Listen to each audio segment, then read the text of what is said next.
అమరావతిపై CM Chandrababu శ్వేతపత్రం విడుదల చేస్తున్నారు. లైవ్ లో చూద్దాం.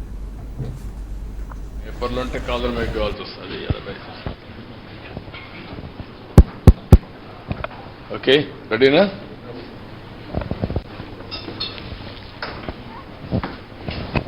అందరికీ నమస్కారాలు. ప్రభుత్వం ఇవ్వదలుచుకున్న 7 వైట్ పేపర్స్లో ఆ సిరీస్లో ఇది రెండోది. ముఖ్యంగా అమరావతి,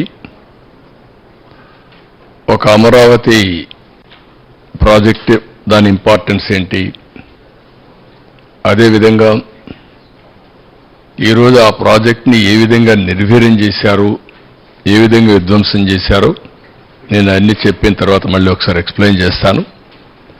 మొట్టమొదటిసారిగా మీరు ఒకసారి చూస్తే నెక్స్ట్,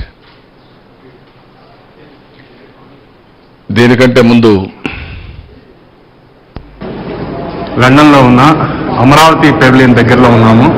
ఇన్ఫాక్ట్ దగ్గరలో కాదు, ఇప్పుడు మనం అమరావతి పెవిలియన్, బ్రిటిష్ మ్యూజియంలో భాగమైనటువంటి అమరావతి పెవిలియన్లోకి మనం ఎంటర్ అవుతున్నాము.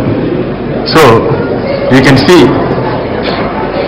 అత్యద్భుతమైనటువంటి అమరావతి శిల్ప సంపద మీరు చూడొచ్చు. మీరు కుడివైపున కన్నా చూసినట్లయితే అమరావతి సంబంధించిన ఆనాడు స్తూపానికి సంబంధించినటువంటి రిలిక్స్ ఏవైతే ఉన్నాయో అవన్నీ కూడా ఇక్కడ ప్రిజర్వ్ చేయటం జరిగింది. అదృష్టవశాత్తు ఎంతో చరిత్ర కలిగినటువంటి ఈ అమరావతి శాతవాహనుల రాజధానిని తిరిగి మన రాజధానిగా నిర్ణయించడం అన్నది చాలా ముదావహం. ఎందుకంటే అమరావతి అన్నది కేవలం భారతదేశంలోనే కాదు, ప్రపంచ ప్రఖ్యాతి చెందినటువంటి నగరం. ఎంతోమంది చరిత్రకారులకి, ఆర్కియాలజిస్టులకి కూడా అమరావతి అన్నటువంటిది చాలా ఇంపార్టెంట్. చాలా చేసుకోవడం అన్నది మన అదృష్టం. ఎందుకంటే మనకి ఆంధ్ర రాష్ట్రంలో అమరావతిని మించి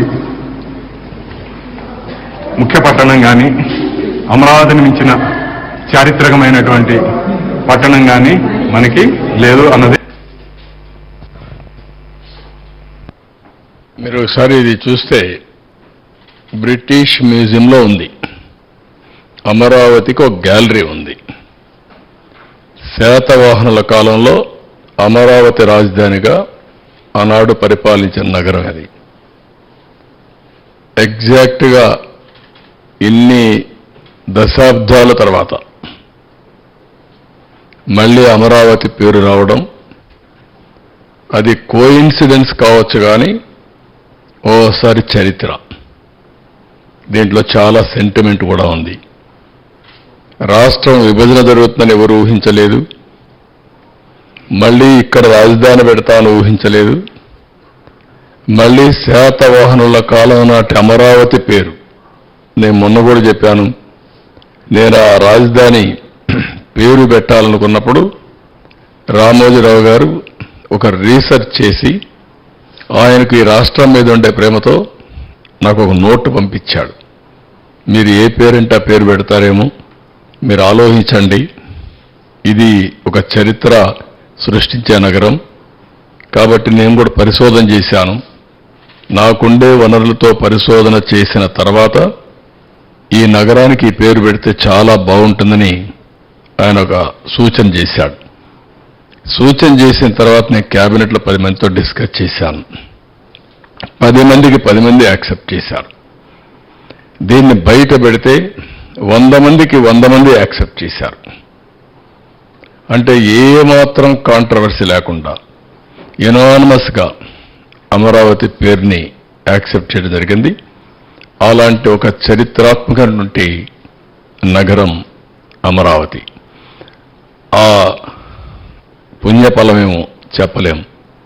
ఈరోజు మీరు చూస్తే నేను రాజధాని పేరు పెట్టిన తర్వాత ఫౌండేషన్ వేసేటప్పుడు మన నీరు, మన మట్టి, మన అమరావతి ఒక ఆలోచన వచ్చింది, ఒక సెంటిమెంట్లుగా కూడా. అన్ని గ్రామాల నుంచి, ప్రతి ఒక్క గ్రామంలో నుంచి ఆ గ్రామంలో ఉండే పవిత్రమైన మట్టిని పవిత్రమైన నీళ్ళని ఆ గ్రామాల్లో ఉండే దేవాలయాలు, అది హిందూ దేవాలయం కావచ్చు, మసీదు కావచ్చు, లేకపోతే చర్చ్ కావచ్చు, ఇంకొకటి కావచ్చు, ఏదైనా సరే అక్కడ పూజలు చేసి ఆ పూజల ఫలితంగా ఈ మట్టిని తీసుకొచ్చి అమరావతికి చేర్చారు పవిత్రమైన భావంతో. దేశంలో ఉండే అన్ని పవిత్ర దేవాలయాల్లో ఇలాంటి కార్యక్రమం చేపట్టాం. ప్రపంచంలో ఉండే మనుషులనే వ్యక్తులు ఎవరైనా సరే మనం నమ్మేది దేవుణ్ణి. దేవుడు ఏ రూపంలో అనుకోవచ్చు కానీ, ఏ దేవుడైనా కావచ్చు కానీ, ఏ మతస్థులైనా కావచ్చు కానీ, అల్టిమేట్గా మనం అందరం నమ్మేది దేవుణ్ణి. అలాంటి ప్రపంచంలో ఉండే అన్ని ప్రార్థనాలయాల్లో పవిత్రమైన మట్టిని, పవిత్రమైన నీరుని పూజలు చేసి తీసుకొచ్చారు. ఆ ఆశీస్సులు ఉన్నాయి. ఆ మహిమే కాపాడిందని అనుకుంటున్నా. ఇంకొక పక్కన మీరు ఒకసారి చూస్తే ప్రధానమంత్రి పార్లమెంటు సాక్షిగా యమునా నీటిని